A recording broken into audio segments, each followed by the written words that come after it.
Bien, alors on va commencer la correction de cet exercice-ci. Alors, non, f de x égale 0,5x plus 4, calculer l'image de moins 5.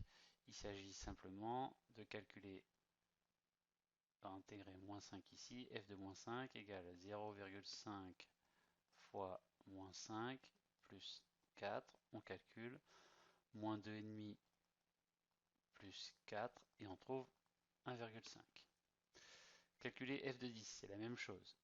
F de 10 égale 0,5 fois 10 plus 4, ça fait 5 plus 4 et on trouve 9. Calculer l'antécédent de moins 7,45. Calculer l'antécédent, on rappelle, c'est j'aimerais trouver le nombre x qu'il faut que je mette dans la fonction pour que mon résultat, en fait, soit égal à moins 7,45. C'est-à-dire qu'en fait, je vous donne ici, au lieu d'un niveau, c'est moins 7,45 et j'aimerais savoir quel est le nombre qui était au début. D'accord? Donc on avait vu ça dans le précédent chapitre sur les fonctions. On cherche x pour avoir le calcul avec x qui donne comme résultat moins 7,45. Ça, c'est une équation. D'accord? On enlève 4 de chaque côté. On se retrouve avec 0,5x égale moins 11,45.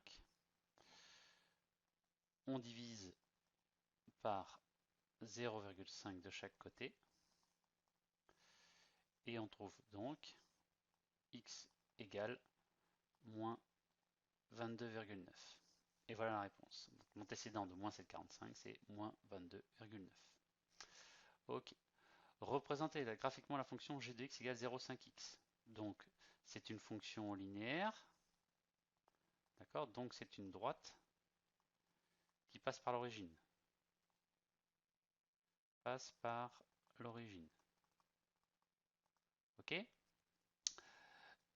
J'ai besoin juste d'un point supplémentaire. Je vais par exemple calculer g de, je sais pas moi, g de 4. Ok, je calcule 0,5 fois 4 et je trouve 2.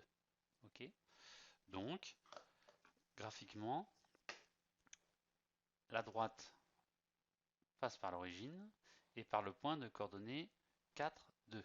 4, 2, ici. Et du coup, la représentation graphique de G, c'est celle-ci. Bien. Maintenant, représenter graphiquement la fonction f. Donc ici, je ne sais rien sur la fonction f. D'accord? Donc je vais prendre, je rappelle un petit peu, j'appuie sur config, je prends 4. Je rentre la fonction f, 0,5 x plus 4. 4. J'en ai pas. Je vais commencer mon tableau, je sais pas, par exemple à moins 4. Je vais jusqu'à 5. Au pas de 1. Et voilà. D'accord? On retrouve donc, quand je lis moins 4 a pour image 2, ça veut dire que dans mon graphique, je fais moins 4 et 2. Donc j'obtiens un point ici. D'accord? Moins 3 flûte. Attendez 2 secondes. Ça, c'est pour le prout. Pour l'instant, je place juste des points. D'accord? Donc je place des points. Donc moins 4, 2. Moins 4, 2. Ici.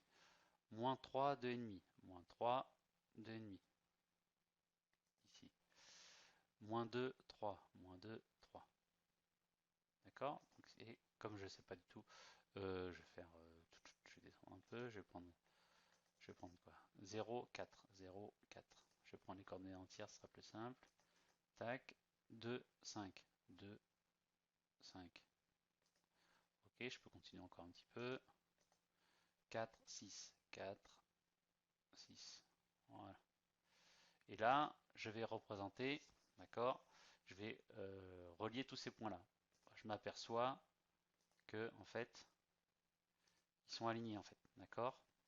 Donc on remarque quoi? Que les deux droites, en fait, sont parallèles. Si on regarde un petit peu les deux fonctions bien dans les yeux, on s'aperçoit qu'en fait, les deux commencent par 0,5x, vous voyez? D'accord? Donc c'est, en fait, ça c'est ce qu'on appellera une fonction affine, c'est le prochain cours, d'accord? Et on s'aperçoit du coup que sa représentation graphique c'est une droite. Et voilà, comme la fonction linéaire, sauf qu'elle est en fait décalée en haut ou en bas. voyez le petit nombre 4 qui est là, eh ben, en fait on le retrouve ici sur l'axe des ordonnées. Allez, c'est fini pour aujourd'hui.